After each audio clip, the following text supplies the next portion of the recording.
Sir, with pleasure, you can start, sir. Yeah, thank you. Sir, our national president has just requested that he will join after some time. He is in the meeting But we have our past national president, Dr. Vijay Kumar, who is the moderator for session. At the same time, we also have Dr. Sajanand Prasad Singh, our incoming president. And there are vice president is there. Then there are all other leaders are there for this very important talk. And we are talking day in and out about the third wave. At the same time, we are thinking that the children will be affected. And to talk on this very important topic, we have requested Dr. Suhas Prabhu, who is a well-known pediatrician in Mumbai, as well as a task force for the preparation of the third wave. So I will request our moderator, Dr. Vijay Kumar sir, to introduce him, and then we will take the lecture. Over to Vijay Kumar sir. Yes, sir. President-elect Dr. Sajanand, Honorary Secretary General Joyce Lilly, Finance Secretary Anil Goyal, Speaker of the Day, Dr. Suhas, our good friend and past Secretary General Rai, and all past, present, and future national leaders, state leaders, members, guests. Good evening to everybody. First of all, I should congratulate the IMA headquarters headed by Jailal and our Joyce Lilly for giving me this opportunity to air the session, especially on the most needy and important topic of the season. There too, see my good friend Padma Shri Dr. K.K. Agarwal, who was my road IMA as well as Guruji for COVIDology, and he is the past national president, IMA, as well as CMAO president, president of Heart Foundation of India, editor-in-chief of IJCP Group, academician, operator, public health activist, and a very good interested person who has created interest in COVIDology amongst the members, millions of members and public. In his memory, last week we had an excellent lecture by Dr. S. Arulraj on COVID-3 wave predictions and preparedness. Today the topic is little more concise and little more needy because the topic is COVID-19 in the children in the third wave. They have selected a wonderful and nice speaker, Dr. Suhas V. Prabhu, MD, DCH, MNAMS. He has completed his undergraduate and the postgraduates from Said GS Medical College, Mumbai. He is gold medalist in all courses, all degrees, that is MBBS, DCH, MD, MNAMS. In 1985, he started his practice as a general pediatrician. He is a consultant general pediatrician in Hinduja National Hospital since 1986. His special interest is infectious disease and immunization. He is running a pediatric infectious disease continuously as OPD, outpatient department. He is the associate professor of pediatrics in Patel Medical College from 1991 to 2003. He is the head of the Department of Pediatrics, Baba General Hospital, Kerala. He is an accredited teacher for MBBS, DCH, DPNB, and so many other courses. He is lecturing in all various national and international forums. He has published more than hundreds articles in journals, and he is a recipient of so many orations. He is an assistant editor in pediatric clinics in India, as well as section editor for pediatric infectious diseases, and also sub-editor for so many other journals. He has occupied several posts in IAP, committee on immunization, in many other subsections of pediatric IAP, as well as He has served in many other committees in pediatric associations. He is chairperson appointed by the Maharashtra government for the task force for this third wave of COVID.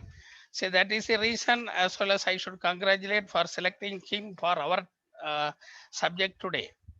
Regarding the third wave, everybody knows last week Arul Raj gave a wonderful session in this. We have witnessed already two waves in corona, especially in the states of Delhi, Karnataka, Tamil Nadu, Kerala, and Maharashtra. The predicted time of third wave will be first week of August to October 21st, with maximum peaking in first week of September. That is the prediction, which may vary. Corona third wave may not be 100% inevitable, so we will have to face it. We will may have to face it. Our aim is to avoid the peaking of the third wave by preparedness, preventive measures. General concept is that first wave affected old age, second wave is affecting youngsters, third wave may affect the more children in the future. The prediction is that third wave may be even more lethal, but mortality and morbidity can be minimized with better understanding, preparedness, and preventive measures. Our experience is that first and second wave will be much useful for us to tackle and manage the third wave. Pediatric vaccines is a must. It has to be prepared. Our speaker is interested in infectious diseases as well as immunology, as well as these vaccines. So it is time for us to request our speaker to work for the immunization preparation of vaccine for the children. Only by pandemic preparedness and vaccination we can reduce the mortality and morbidity.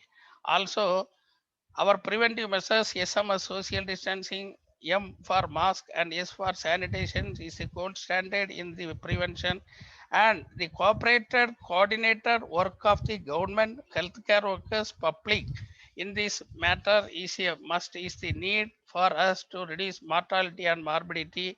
I am sure this speech will enlighten us and make us to prepare, because the most important targeted population of the third wave would be uh, these children. So I congratulate IMA headquarters for selecting this topic, as well as the good speaker for this oration on COVIDology by Guru KK Agarwal. It is the appropriate time to deal the matters. I don't want to take much of your time because we have to listen to the speaker.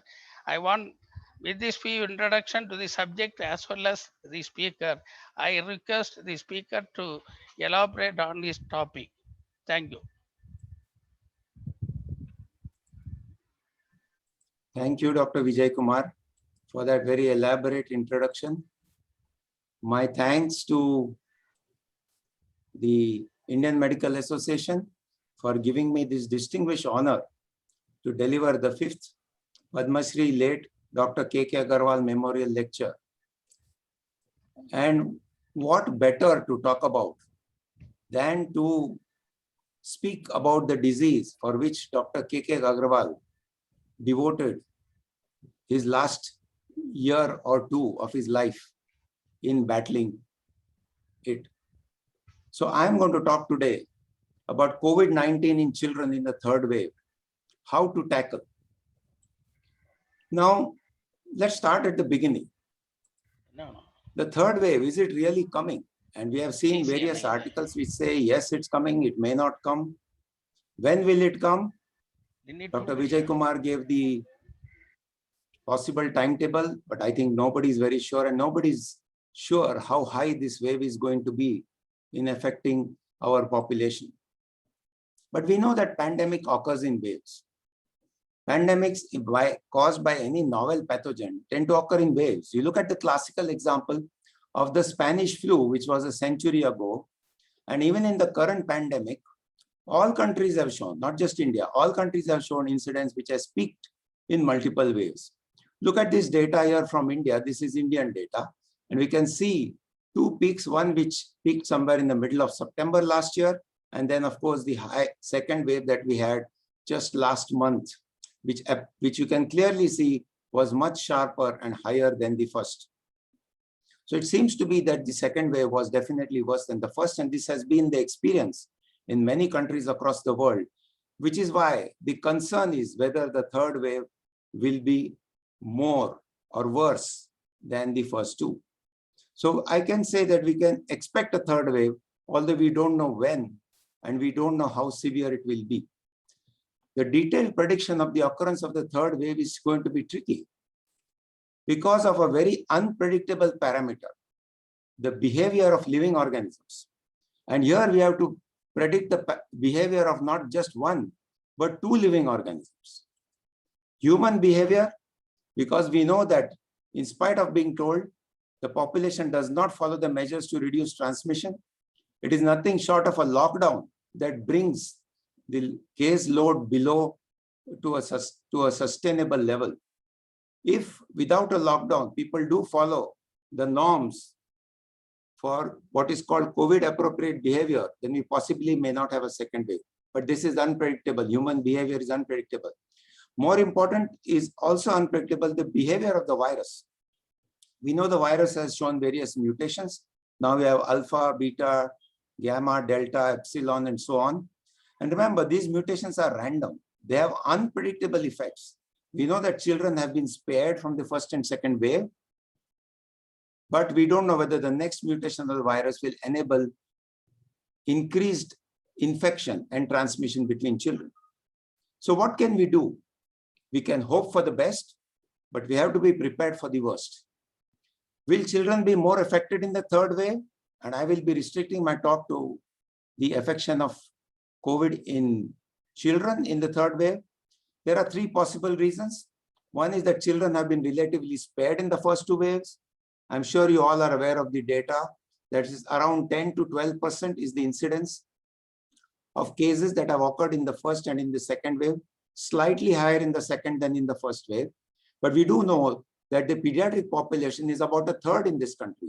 So 10 to 12% means that they have been relatively spared.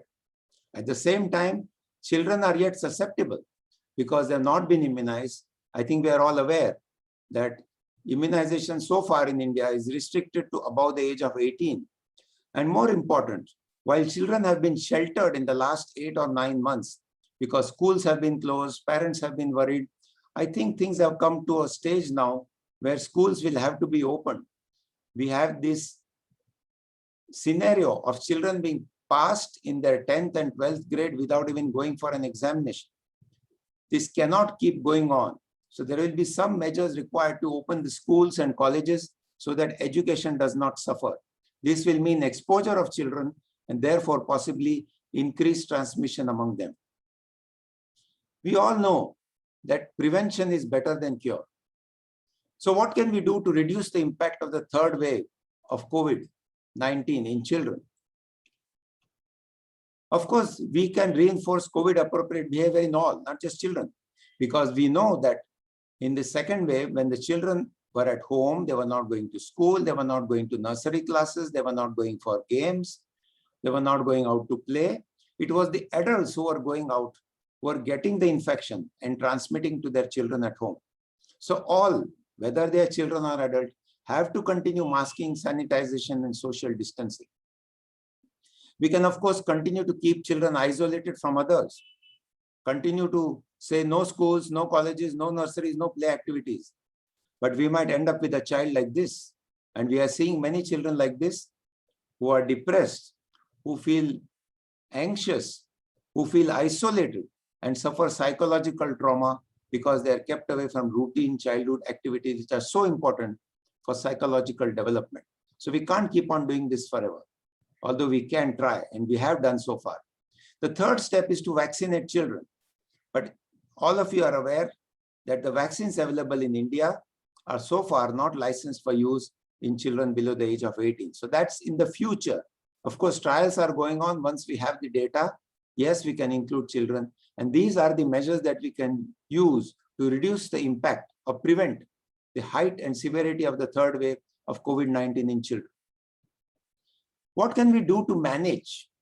And I fall back on the Boy Scout motto, be prepared. We can prepare ourselves. As I said, we can hope for the best, but we need to be prepared for the worst. And preparation will require a public-private partnership. We will need all hands on deck. If the case load in the third wave is certainly very high, which might be, so we need to recruit not just the public health services, but also the private healthcare practitioners. And we need to rope in not just the pediatricians, but all the family physicians who will have to play a role in managing COVID-19 in children. We also need to additionally design a role and train the paramedical staff to help out in the COVID-19 pandemic third wave. We need to utilize the NGOs, including, of course, the Indian Medical Association and civil service organizations for dissemination of knowledge and training in COVID care. We need, of course, we will need resources, financial and other resources from Indian and international corporate service responsibility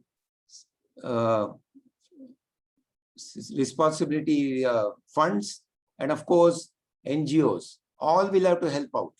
But what do we actually do? What preparations are needed? The first thing, of course, we know that we fell very badly short during the second wave on simple bed strength. We need to increase the bed strength till adequate. And we have proposed to the Maharashtra government as the chairman of the task force that 25% of the beds so made for children will have to be oxygen beds, and about 10% will be high dependency unit or PICU beds. Now, obviously, such high level beds cannot be made in every village or small town. So we have proposed a hub and spoke model for COVID facilities, where basic COVID care hospitals with maybe just oxygen will be available at even in the small centers, but the HDUs and the PICU beds will be established at the district hospitals or the village hospitals and bigger towns. So this is what we call the hub and spoke model. So, of course, when the child has a condition that requires him to go to an HDU or PICU and he is in the peripheral area, he will be then transferred to the hub. This, of course, will call for well-equipped and adequate number of transport facilities. So we have advised the government also on the number of ambulances and the type of facilities that are required in the ambulances for transporting these children to the HDU PICU units. We will, of course, need a lot of medical staff. The Maharashtra government has proposed an additional 16,000 medical staff to be recruited to combat the third wave. Where do we get these people from? We will have to fall back on doctors who have been posted for duty in rural areas, the 1-year mandatory training. We may have to rely on interns, and we may even have to rely on last year medical students, if need be, to increase the medical staff that is required to tackle this. We, of course, have to ensure an adequate stock of essential medicines. And the essential medicines for pediatric COVID are essentially 3. Oxygen, of course, intravenous immunoglobulin, and of course, steroids. The antiviral medications like remdesivir and favipiravir are not of much use in pediatric COVID, although they have a very, very selective minimal role. It's not enough to have doctors. They need to be trained. We can boast of so many doctors in the rural areas, but how many of them really know what does COVID in children look like, how to tackle it? So we need to train these doctors. So to that effect, the task force has already prepared and launched a module for training. This was launched on the 23rd of May.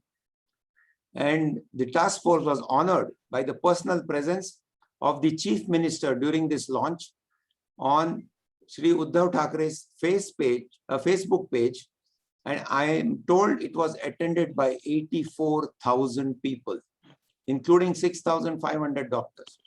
And that's the kind of training that we're going to need, because this is a new disease. While our doctors are good, many of them may not know exactly what COVID in children looks like and what needs to be done. But besides this first module that we had on the 23rd of May, the training continues. It continues through the Indian Academy of Pediatrics Maharashtra branch. We've had over a dozen webinars and many more are planned, so that every single doctor is exposed to this knowledge about what to do in pediatric COVID.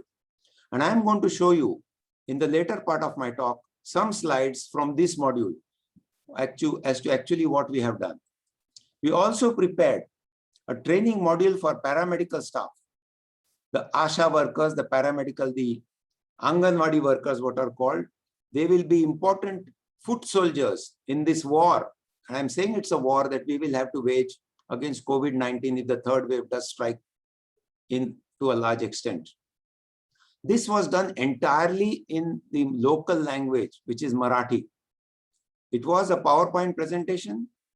It has been launched on the 7th of June, again in the presence of the Honorable Chief Minister, and it was attended by 67,000 paramedical workers. But besides that, this module has been distributed to all the district collectors so that it can be repeated at various centers at various times to reinforce these messages. Posters have been prepared based on this module, which will be put up at all the PHCs for easy reference and all the Gramin Rugunalayas, that is the village hospitals. We also need to train doctors and nurses for care of COVID-19, the severe ones who are in the HDU PICU. Now we know that these doctors would be normally trained in intensive care, but some of them may need brushing up of their knowledge. And there are certain specific issues of COVID-19 in children, like proning and management of ARDS, that may need to be specifically told to them. So the task force, of which I am the chairman, are in the process of making this third module, which will be launched next week and communicated to all doctors in the periphery of the state who will be dealing with COVID-19 pediatric cases in the HDU and PICU. But we also very importantly need to organize and execute a public awareness program. We need to allay fear and panic. The last thing we want is people running helter-skelter like we see here. Public panic can derail the best of plans, but we know that for at least in pediatric COVID, it's not really such a dangerous disease. I will quote Franklin Roosevelt, the American president during the Second World War. He said, we have nothing to fear but fear itself. So we have to get rid of this fear of fear. We need to assure the public that in the vast majority of cases, pediatric COVID is a mild disease. It's a short duration illness with a good outcome. And the vast majority of these cases can be managed at home without hospitalization. We need to assure them of the presence of adequate beds and medical facilities so that they don't rush from one place to another or try to occupy beds when not needed. They also need to be assured that if their child needs, they will be directed to the appropriate one if needed, for which we need a proper war room, which is the term that was used by the Bombay Municipal Corporation, which was established in each municipal ward, which centralized the admission of all children depending on the level of care that they needed. And I will be talking about the triage for the level of care as part of my talk. We also need to assure parents that all doctors, because of our modules, will be equally well trained to diagnose and manage COVID-19, so they can have faith on their family doctor who's nearby rather than rushing to the major cities. What about the actual management protocol? Now we had to go around and make sure that it fulfilled all these criteria. It had to be practical and easily implementable. It had to cater to all parts of the country, whether it was urban or rural areas. It had to could be catered by scaling up in a reasonable time. We had to do something that could be possible to achieve in, say, 2 months or 3 months without being a strain on the resources. And yet it had to be based on science. So this was a little tricky part, which I hope we have managed to do. And I will run you through the management protocol by actually showing you the module that we displayed on the 23rd of May, and that which is going to be repeated at several places, which is going to be adhered to for the management of pediatric COVID in the possible third wave to come. So these are these actual slides from the field training workshop that was launched on the 23rd of May. So what do we tell them? How do we tell them? We tell them that pediatric COVID can be triaged. Most cases, 90 to 95% are asymptomatic or mild. Only 5% are moderate enough to really require a hospital and maybe oxygen and a few medications. And only 1 to 2% are severe, who require high-level treatment in a COVID care PICU or HDU. This moderate care can be managed in a designated pediatric COVID care hospitals, which are even now, as I speak, being set up in the state of Maharashtra, whereas the majority can be managed by home care. And the trick here is a daily follow-up by teleconsultation in the fever clinic.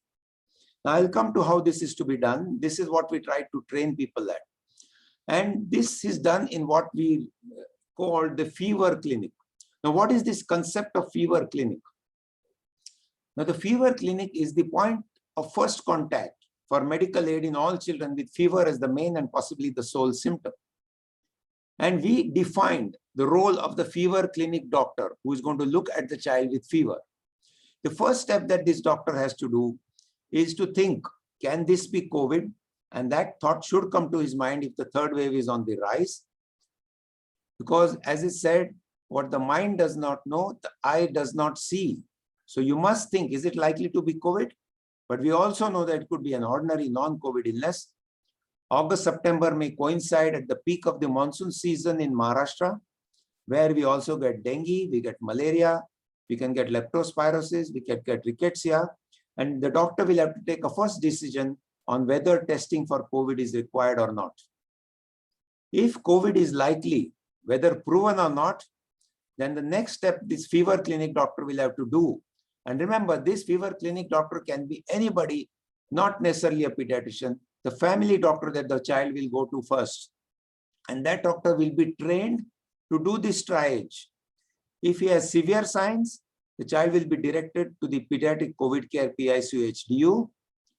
If it's a moderate case or with comorbidities, he'll be referred to the pediatric COVID care hospital. And if it's a mild case, and as I said, 90 to 95% will be mild, they will be managed at home.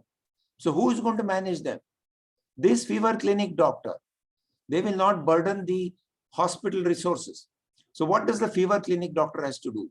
He has to instruct the parents on home management and the red flag signs, which will point out to any deterioration that this child is now moving from mild to moderate or severe.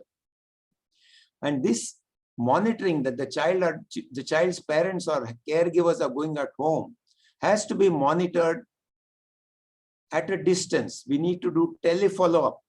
We cannot have the child coming every day to the doctor's fever clinic for examination, because that doctor or that patient will come to the clinic and become a super spreader, because remember, he's a COVID case. So he has to remain at home. We need to remember that quarantine is one of the important measures to take to prevent the dissemination of the disease and preventing the height and severity of the third wave. So the child has to remain at home. So while monitoring is done at home, the follow-up has to be done at a distance by telemonitoring by the fever clinic doctor. So we actually in this module gave the example of a case so that the doctor can understand what is to be done. If a child comes, say 13-month-old child comes with fever for 2 days, the first thought, as I said, should be, can it be COVID? We need to remind ourselves that COVID-19 can present as a non-specific any viral illness. So we need to look at all these features which can tell us that this might be COVID, like headache, myalgia, fatigue. We all know the signs and symptoms. I won't go into that. Running nose, cough, sore throat, rapidity of breathing. And in children, of course, we know that even GI symptoms can be prominent, like diarrhea, vomiting, and abdominal pain. So if these symptoms are suggestive of COVID, then the doctor has to be alert. We also need further information before he can decide on home care. Is there a household contact or a close contact with COVID?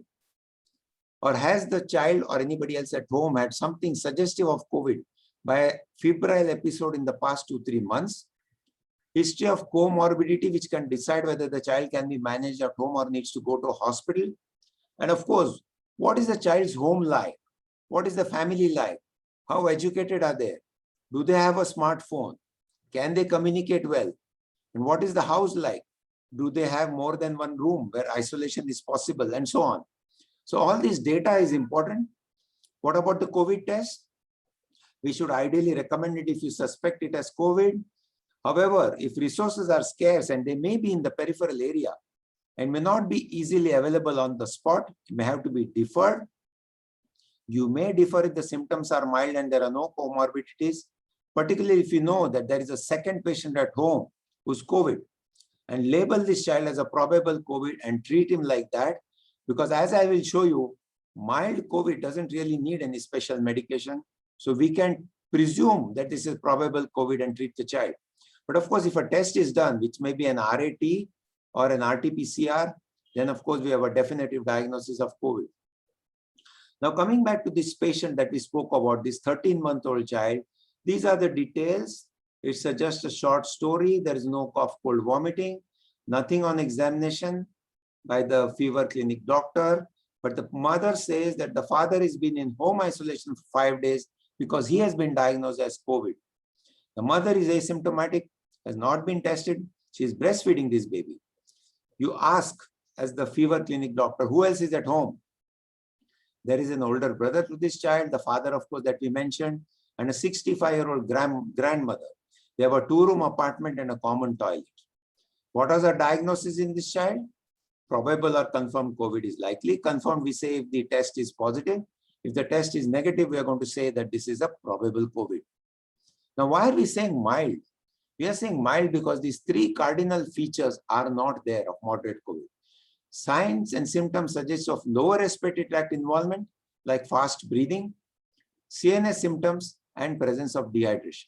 Now, fast breathing we have specified in this module because many doctors who don't actually directly deal with pediatric cases all the time may not be aware of the difference in the cutoff respiratory rates for saying that there is tachypnea in children at different age groups.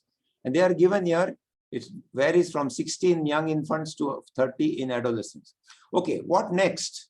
The next is that we need to check whether there are any comorbidities. You all know the list. I won't run through that because it will occupy too much time. What we have proposed as a practical management protocol, that if the comorbidities are there, remember this is a mild case.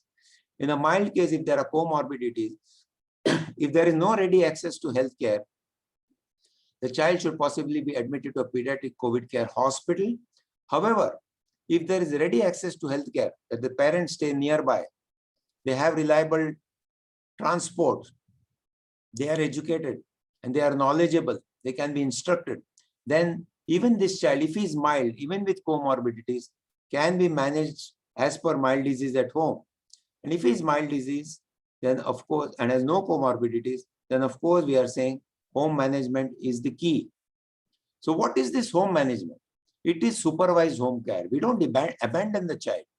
We want the family care physician to be in continuous daily contact with the child at home. So the parents feel reassured that the child is being taken care of, and they also are aware of the seriousness of the situation. Otherwise, they will think, oh, my child is fine, there's little fever, I need not bother, I can do what I want, I can take the child out, or he can go out to play with other children. Because they have to stay homebound. Quarantine for 14 days is mandatory. Remember, we have a 65-year-old grandmother here in this house. She has to stay separate in the other room if possible. Other family members should wear a mask while they are around this child. A 13-month-old child need not wear a mask, but everybody above the age of 2 needs to wear a mask to prevent transmission. The child can take normal diet, extra fluid intake for the fever, continue breastfeeding. So don't separate the mother and the child. If either the mother or the child is COVID positive, breastfeeding can be continued. Older children can do warm saline gargles. But very important, besides telling them what to do, is also tell them what not to do. The treatment is only symptomatic, maybe something for the fever, something for the vomiting, and something for the loose motions like zinc and ORS. No antibiotics, no investigations. That is the recommendation for mild pediatric COVID. You don't need azithromycin, you don't need doxycycline, you don't need HRCT, you don't need even a simple CBC. So what do? We do home monitoring by the caregiver or the parent at home. But if they are incapable, what we have proposed, and that's the reason why we train the Anganwadi workers, is that they are our foot soldiers who can go home to home and do what the parent is unable to do if they are uneducated or illiterate. What do you monitor at home? 5 things. Temperature, pulse, SpO2 by a pulse oximeter, urine output, and the rate of breathing. And monitor this by actually keeping a chart. And very important, as I said, is that these parameters have to be reported daily to the doctor in the fever clinic, either by phone or by a message. I know even in rural areas, WhatsApp is popular. Or if this is not feasible, but the Anganwadi worker by home visit can collect this data and transfer it to the fever clinic. This is the home monitoring chart that we have proposed, and we have proposed that it should be printed in vernacular and given to every child with a possible COVID or a diagnosed COVID to monitor at home. 3 times a day, 5 parameters, 1 additional column for other symptoms. The danger signs are listed on this very same chart for easy reference. When the parent should get worried: temperature above 102, SpO2 less than 94, not pass urine, the respiratory rate, and to be filled and informed to the fever clinic every day. So this is what we are going to do. But additionally, we have to watch out for deterioration. Deterioration can be difficult for a parent to understand because they are not doctors. So what we tell them is we tell them to watch for red flag signs. Red flag signs are any one of these: fever lasting more than 3 or 4 days, decreased urine output, lethargy or drowsiness, a child that just sleeps all the time, does not want to eat, drink, or play, rapid breathing, hypoxia, and these particular features that we do see in what MISC, what you call, which I will talk to about a little later, which is a condition that you see specifically in pediatrics, which is antibody mediated. It's a post-COVID complication that can occur anytime between 2 weeks to about 12 weeks following COVID infection or SARS-CoV-2 infection in children. And that can include rash, red lips, red eyes, which can be easily recognized by the parent as a red flag sign. These are all signs of progression to moderate or severe disease. And if that is there, like this patient, suppose he has this, he has to inform the fever clinic.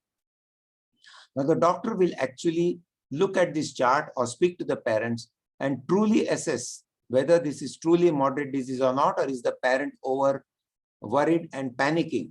But once he assesses that this is truly a moderate case, then depending on the status of the RAT or the RT-PCR report, this is the projected module or model that we have told, that if the RAT test is positive, and this is obviously now moderate case, the child will be admitted to the pediatric COVID care hospital, and he'll be admitted along with the family member as an attendant.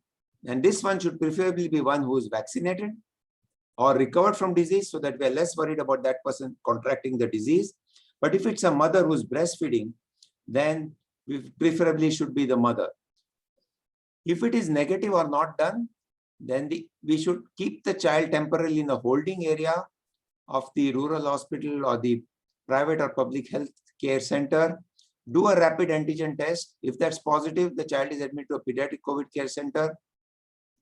If the initial test as well as the second test is negative, then we must think whether this is a non-COVID case, test for typhoid, malaria, dengue, other conditions, and treat accordingly, which I'm not going to follow.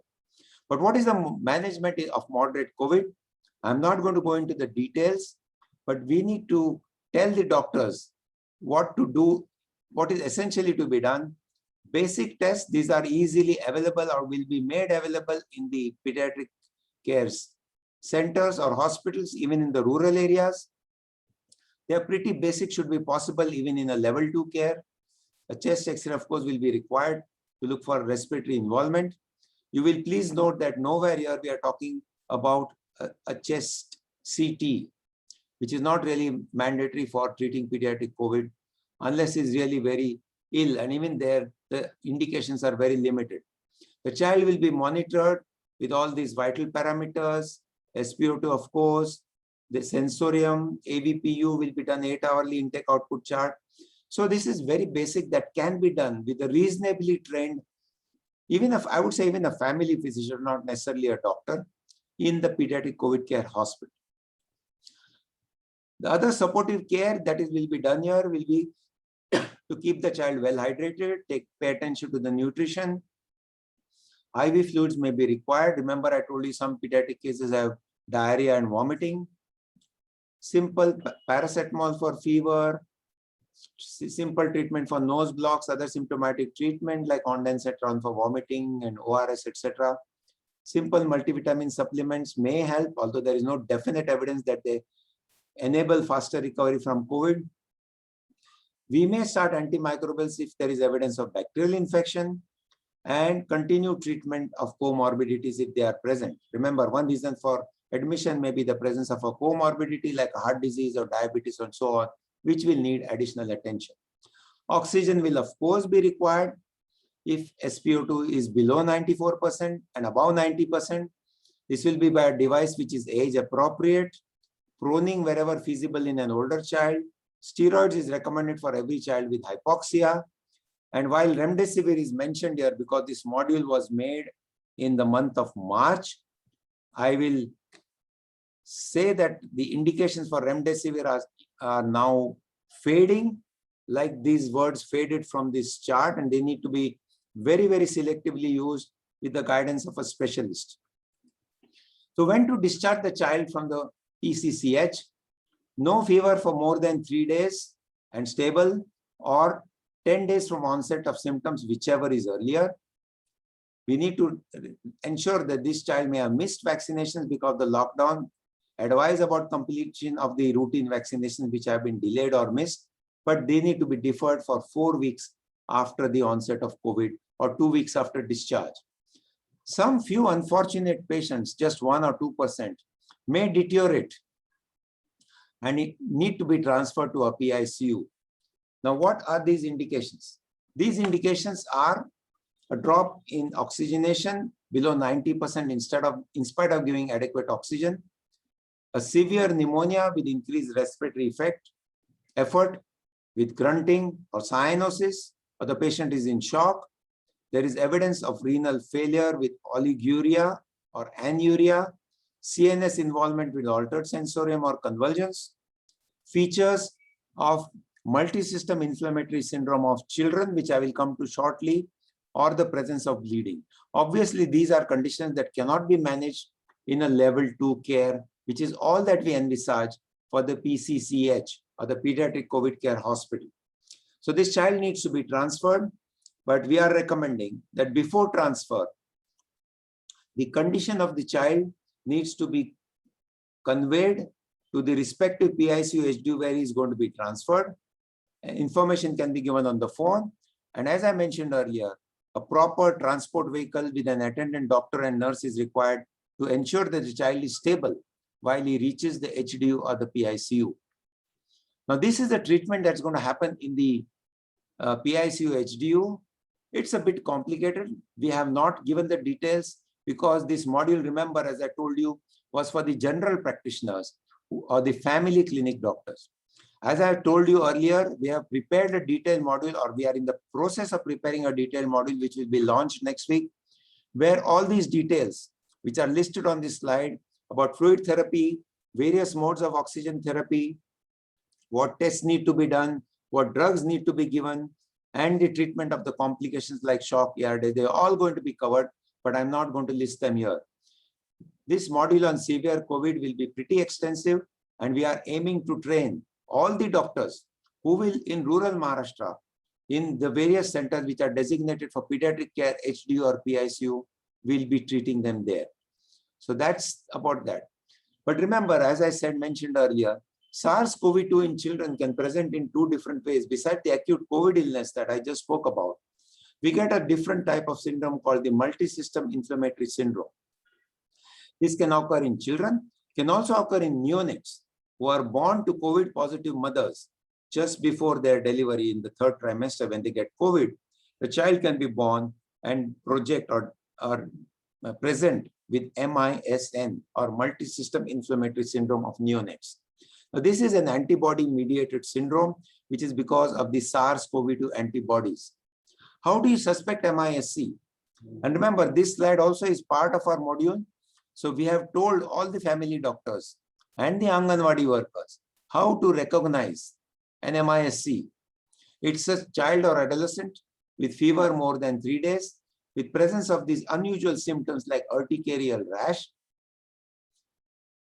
non-purulent conjunctivitis, just redness of the eyes, redness of the lips with cracking and peeling, and activation or reactivation of the BCG scar on the deltoid of the left arm, marked prostration or irritability.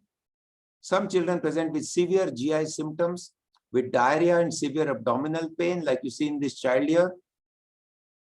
They can also have, this child is clutching his abdomen because of the abdominal pain, but you can also note that he also has edema and something like inflammation of his joints. So there can be edema and arthritis that you can see. There'll also be carditis, difficult to make out clinically, except by these signs like tachycardia, tachypnea, and oliguria, which is out of proportion to the fever. And remember, this can be the sign of any severe bacterial infection also. So, but we need to rule out other obvious causes of inflammation like bacterial sepsis or streptococcal shock syndrome. A big important clue will be history of contact with a COVID-19 case in the previous 3 months or previous COVID-19 in this patient himself or herself. And if you have these and these symptoms, you must suspect MISC and refer this child to the PCCH or if severely ill to the PICU. This is the workup that we are recommended for the MISC. We will skip this part because this is going to happen in the HDU PICU. But what we are going to tell the primary healthcare workers, we have told them, not we are going to tell, we already told them, is these are the tests that you need to do. Again, very simple, that should be available: inflammatory markers, serum albumin, SGPT, serum creatinine. But very important to make a diagnosis of the COVID-19, the RT-PCR, which may be positive, or even the antibodies may be positive. So both tests need to be done here, unlike in COVID-19 where we do only the RT-PCR or the RET test. These are the diagnostic criteria for calling it MISC, but I don't think I will bore you with the details. This is what you do if the patient goes to the HDU or PICU. But as I said earlier, make sure the patient does not have any of these other things which are going to overlap in the monsoon season in the state of Maharashtra or any types of the, any parts of the country, other parts of the country. Now, MISC presents in various states. There's a very mild type of MISC, which we refer to as the febrile inflammatory syndrome. These can be managed at the PCCH level because they just need not paracetamol or some mild anti-inflammatory agents with first low dose of steroids for a week or so. Hardly ever they will need oxygen because they don't really have a multi-system involvement.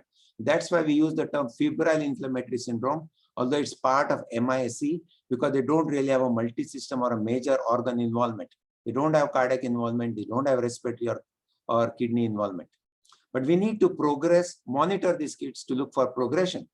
And they can progress to one of these two types, a Kawasaki disease-like presentation, where we have a specific therapy with intravenous immunoglobulin and steroid, and where indicated when they have coronary artery problems, they also need low molecular weight heparin. This is the doses, and we follow it later on with low dose aspirin orally. And a few unfortunate children, maybe 1 in 1,000, will present with shock because of the severe dilatory cardiomyopathy that they have.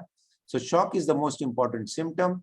They need high dose steroids, they will need low molecular heparin, and they may need IVIG in addition, but I will not go into the details because I'm not really going to teach you how to deal with a COVID-19 in a HDU or PICU. And remember, it will involve much more than this. It involves critical care, fluid management, oxygen therapy, ventilation, and so many other things. A few words about how to manage a mother who's COVID positive at the time of delivery. We will of course need appropriate PPE for the mother and the staff in the delivery room. Try and resuscitate the baby 2 meters away. This, is the social distancing, physical distancing measure. And due to the standard NRP guidelines resuscitation, we need to test this newborn baby for SARS-CoV-2 by RT-PCR within 24 hours. But if the mother and child are stable, they can be roomed in. We can allow breastfeeding with the hygiene precautions like masking and washing hands before picking up the baby for feeding. However, if the baby has symptoms, he has to be transferred to the sick newborn care unit. These children can be discharged along with the mother after 3 or 4 days. But remember, they can come up to 2 or 3 weeks after birth with an MISN. So the parents need to be told about the red flag signs and to come back to monitor at home for 2 to 3 weeks and come back in case these red flag signs appear. If the child presents with symptoms soon after birth before discharge, then this is what we call MISN. Now, the symptoms may be very variable compared to MISC. They may be non-specific, like just poor feeding, lethargy, but you can also have symptoms of shock, breathing difficulty, neurological symptoms like seizures. We need to rule out, of course, other conditions like neonatal sepsis. We need to manage as per MISC with age and age appropriate drugs, but of course, we don't use remdesivir in this age group. Strict precautions during aerosolized procedures and discharge if asymptomatic for 3 days, active and feeding well. And of course, as I said earlier, we need to defer vaccines for 4 weeks. So this is how we're going to manage the medical aspect of pediatric COVID. Now, but we also need to worry, as I mentioned in an earlier slide, about the psychological aspects or the trauma that children will get or are getting already from the lockdown as well as pediatric COVID. We need to remember that these can happen in any child, even one who has not suffered COVID, because he is locked up at home or because a parent or some close friend or relative has got COVID. Somebody might have expired, and a little older child can understand the implications of death, of the danger, and being constantly warned by his parent, don't go out, don't do this, where is your mask? Obviously, it is going to lead to irritability, anger, frustration, and they may manifest with symptoms like wanting to cling to the mother all the time, may show regressive behavior like starts to thumb sucking or start bedwetting. Some older children might start getting involved or addicted, if I may use the word, to gadgets like a phone or a tablet or the television. There may be change in the diet. The child may start eating too little or too much. I've had children that come to me after a year, and I find that they gain 10 kilos in weight in 1 year because they are stressed. Food is a kind of sustenance to allay the anxiety, so they overeat. They might also have sleep problems. They either sleep too little, wake up often, or sometimes they just sleep all the time. Some children become very quiet and show no interest in their regular activities or in wanting to meet family and friends, or they even sit and cry on their own. These are signs that something is wrong with that child. So what should the doctor in the fever clinic do? As I mentioned, it's his responsibility also, besides to look at the COVID-19 medical problems, to worry about this effect of COVID-19, not just the disease, but the effect of the lockdown of the pandemic on the psychological health of children. We need to tell the parents to spend more time in interacting with the child. Try to take time out to play with the child, tell stories.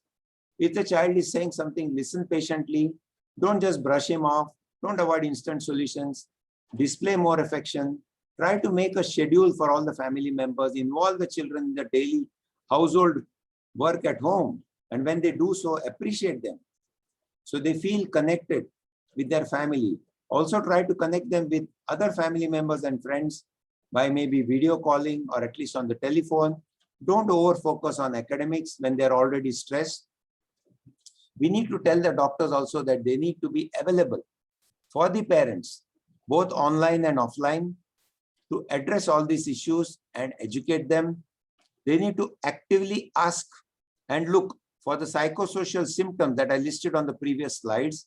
If the parents have any questions, the doctor has to be patient and answer to the point. Don't brush off the concerns of the parents about the child's psychological stress problem, and proactively give positive messages. Tell all the time that pediatric COVID is going to be minor in the large majority, and most of the children will get well.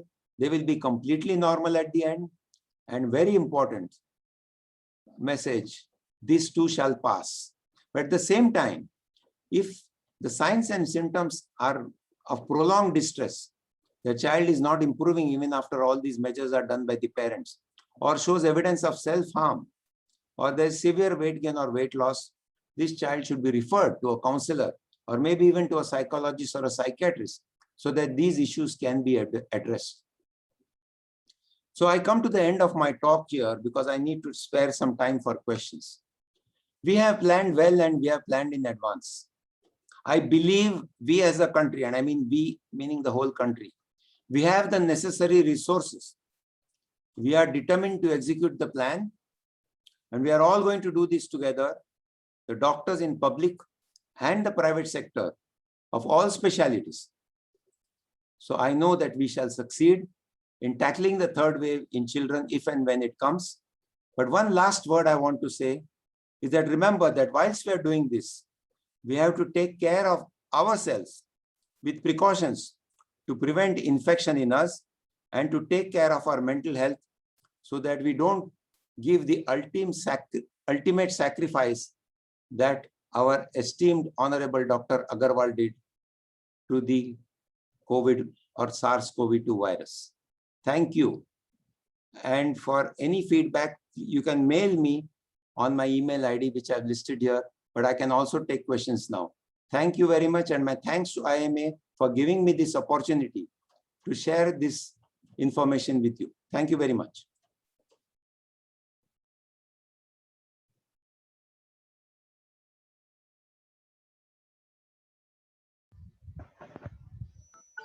Sir, we have our national president, Dr. Jayalal, sir. I would request Dr. Jayalal to give his comments first. Thank you very much, HSG. Distinguished Secretary General, Dr. J.S. Lile, the moderator of this session, and the past National President, Dr. K. Vijay Kumar, the guest speaker of this day, Dr. Suhas Prabhu, and other distinguished members, the Vice President, Dr. Ravindra Reddy, other distinguished members of Indian Medical Association. This is a consecutive programs which we are organizing in honor of Dr. K.K. Agarwal, and to empower our practitioners with the knowledge and skills on the COVID pandemic. I must thank Dr. Suhas Prabhu for extensively covering the pediatric issues and the COVID, and a lot of inputs you have given, sir, a lot of practical points that you have shared. I'm sure this will definitely benefit as we are preparing for the third wave, and now more focus is on the pediatric age group and more focus on the getting us trained and empowered to face the pediatric age group.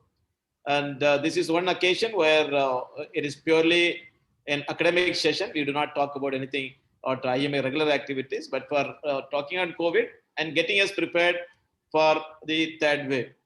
I would only request Dr. Suhas Prabhu, sir, and as per with your experience and your knowledge on the pediatric and group, how confidently you will be able to say in the third wave, the most commonly affected people will be pediatric. I do not believe that it is, data do not support that very fully, but how do you experience, feel that, or the perspective that we are saying that more focus on the pediatric age? Good evening, Dr. Jayalal. I need to greet you because you were not there at the beginning, so I missed greeting you. Thank you very much as National President for giving me this honor. But to answer your question, how confident are we? I mentioned in my last but one slide. I am reasonably certain that at least in my state, we are gearing up. There are several things that make me so confident. One is the fact that we have started well in time. We are well prepared now. We are not scrambling at the last minute. As was mentioned right at the beginning by Dr. Vijay Kumar, we're not really expecting the third wave till maybe August or September. 2 months is a long time if we were prepared. So my first thing is we are started well in time. Second thing I want to say is that we have a very receptive government. I mean, the very fact that the Honorable Chief Minister of my state has called a task force of pediatricians to advise the government and assist very well speaks of the fact that they are not going beyond their administrative knowledge or expertise. They are seeking advice from experts. And I think that is very important. I mentioned in my slide also that we have to have a public-private partnership. I know IMA also believes in this. We are a private NGO, but we always cooperate with the government. And the Indian Academy of Pediatrics Maharashtra State is also actively cooperating to disseminate the information that the task force has devised for the government, to put up all the posters and everything everywhere. So that's my second point. The third point is I know, because I have interaction with the government, that this government is listening to what we are saying. This is not just a face wash or a whitewash, because I get feedback. And I know, as I mentioned during my talk, that PCCH centers are already being set up. A big one has come up in Aurangabad. Centers were in Bombay there last year, and so on. So we know that there is a will. Where there is a will, there is a way. And I know that this government has said that resources are not a constraint. Correct scientific advice is there. There is a module or program that we have given that is practical and implementable. So I don't see any reason why we should not succeed. Thank you. Thank you, sir. Thank you, HSG, for a wonderful initiative. I think. Yeah, Dr. Vijay Kumar, sir. Over Yes, to sir. you. The subject has been extensively and elaborately dealt by our speaker, Suhas Prabhu. So I was very much touched because he has touched even the psychosocial aspect of the parents, community, as well as doctors and the children. So everything is dealt in a wonderful way. We we hope and pray God for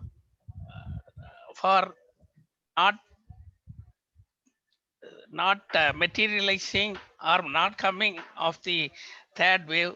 Definitely, that third wave should not be there. Even if it comes by lectures like Suhas Prabhu and all, Dr. Aralraj, we hope medically we will be fit to manage any situation. Managing any kind of situation is the attitude of our medical profession, because we are the frontline warriors. The public as well as the government will also cooperate with us. With this, I open this subject for doubts, clearing the doubts. Those who have doubts, please raise your hands.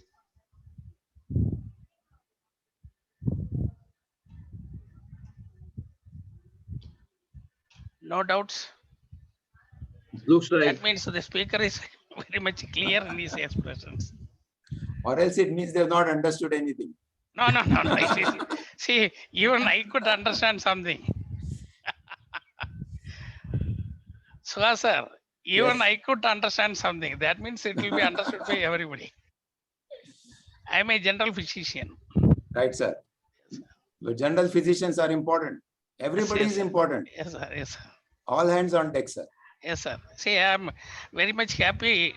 You first itself you introduce yourself as to start with. You started as the general pediatrician. That's a good thing. Thank you. No doubts. Now I hand over the proceedings to the national president as well as Honorary Secretary General. Thank you. Thank you very much, sir, for the excellent speech. Once again, we thank you. Thank you, Vijay Kumar, sir. Thank you, National President, sir. This entire talk will be available on our Facebook as well as it will be available on the YouTube, because this is simultaneously been from the Zoom, it has been transferred to there, because this is at permanent available and anybody can download from there and they can revisit the talk, those who have missed it, because I'm sure this is a very important and this will remain there for quite some time, because I know his talk. I mean, I know him from the KM days, and his preparation of the talking and this thing is fantastic. So I thank Dr. Suhas Prabhu and of course Vijay Kumar sir for moderating the session, and Dr. National President to allowing the session. Thank you very much, Dr. Suhas. If anything is there, we'll again call you sometime in the Thank you, ma. Thank you, sir. third wave. Sometimes if you have any questions and if the progress and if anything is there, and of course, we will definitely be available for discussion later on. Thank you so much. And I will close the discussion at your point of time. Thank you. We'll close the meeting. Thank you. Good Thank you. evening. Thank you.